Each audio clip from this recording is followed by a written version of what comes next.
Hey guys, welcome to the ride. My name is Gage. We are filming from a new location. I know it looks the same from behind, it's still the same white background and gray carpet, but yes, we are in a new house, apartment place. Moving was a very long and tedious process, but we are mostly done with it and getting settled in. First off, I want to apologize because I know the audio probably is not going to be the greatest on this video. I can already hear the echoes bouncing off the walls. This is a brand new, clean room, and hopefully we'll get something in here that will help to take away all the noise. But I can't wait for that right now because Wizards of the Coast have just made a huge announcement, essentially announcing the steps forward for Dungeons & Dragons. Now, announcing it right now actually does make a lot of sense. I mean, Stranger Things Season 4 has just come to an end, and that has caused the popularity of D&D to skyrocket, and that combined with Critical Role has just led to a massive amount of popularity with Dungeons & Dragons. However, that popularity has lasted for a while, and I think Wizards is starting to see it plateau and want to make new changes to try and bring even more fans into this game.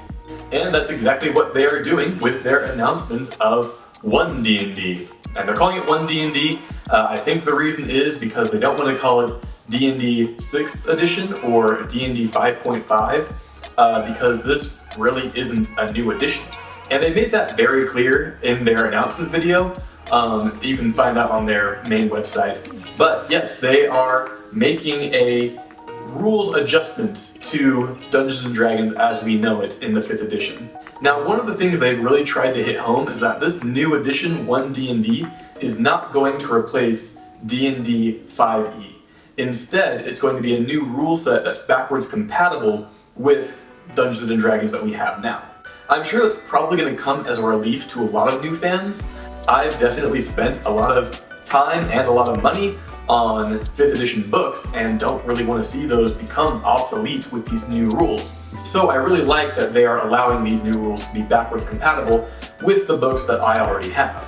And I think a lot of people agree that that backwards compatibility is a good thing, but we'll talk about soon some of the reactions that I've seen to a few of the more controversial rules changes that 1D&D is going to bring to the table. Now, one of the interesting things about 1D&D is the way that they are releasing it. Rather than release the entire book at once, Wizards is releasing monthly bits. Unearthed Arcana is what they call it. Just monthly articles that will have new rules changes and new adjustments, and they will look for feedback from players using them. Now, at the time of recording, there's only been one Unearthed Arcana released so far dealing with 1D&D. Currently, the only changes they've made are to the races and backgrounds in the game. I'll go over a few of those changes now. I want to stress that this is not a comprehensive video review of every single rule they've put in. These are just some of the rules that I saw that stuck out to me while reading through this very first edition of 1D&D. Alright, now I'll go through some of the changes now. I have some notes that I took down, some things that I found interesting.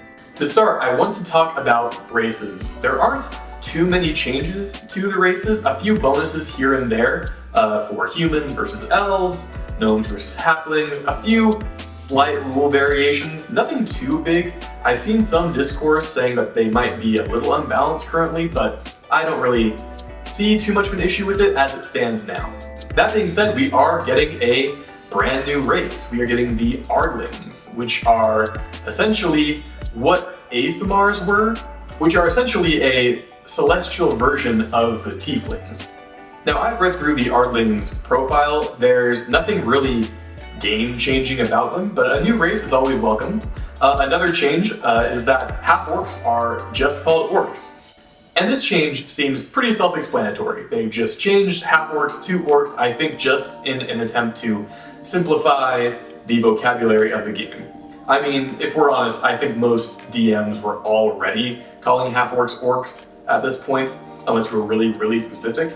So I don't really mind the change too much. I think it's fine. I think it will add just a bit more streamlined world building to games. One change to the races that has quite a few people actually arguing online is the change to the lore of the Tieflings. Tieflings in D&D have demonic blood in them. They're a race of essentially half-demons. Although they're not called half-demons and they're not technically half-demons, they have that sort of look.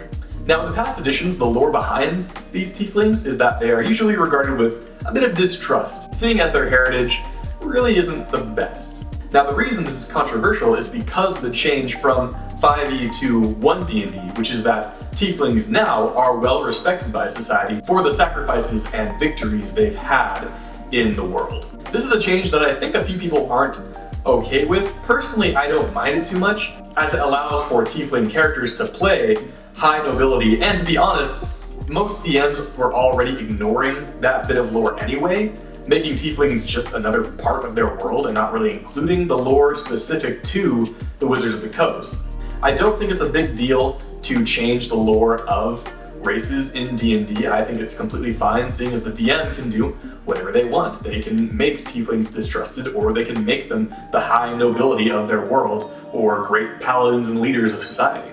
All in all, not much of a change to the races in D&D, but a few things, and a new race is always good, adds some variety to the games, and allows players to have more options that are in the base rules.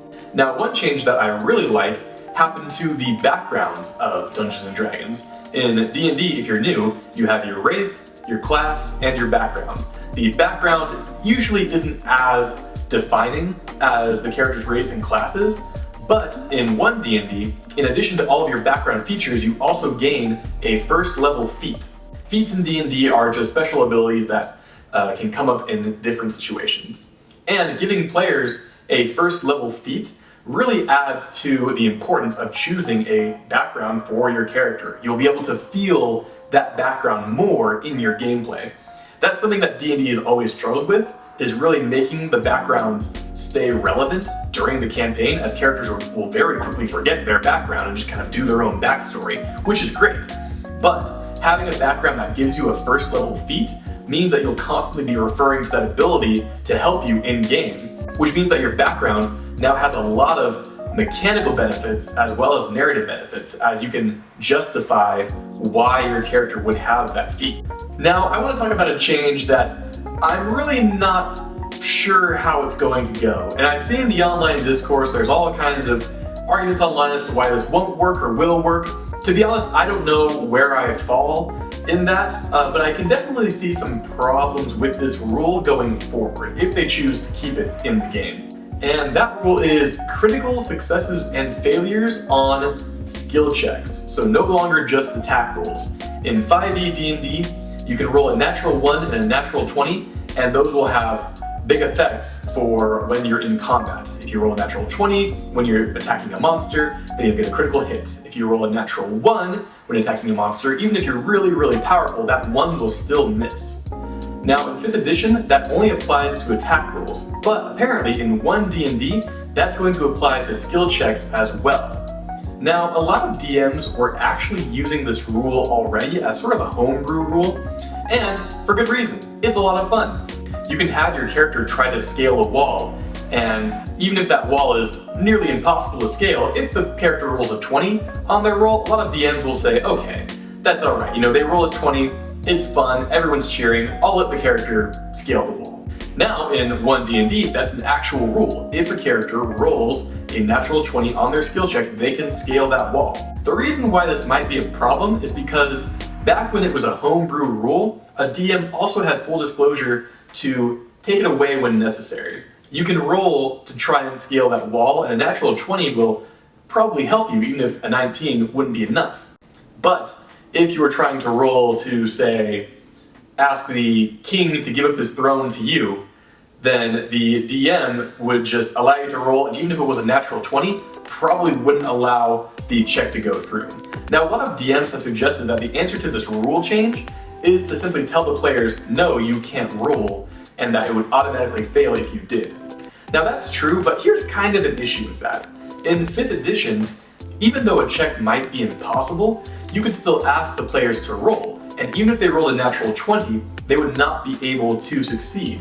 What this did was show to the player that their character was attempting to do the check, but they were still failing even at their best strength. This meant that there was a roof to the check, there was a point of success, but that character was not at a high enough level to meet it.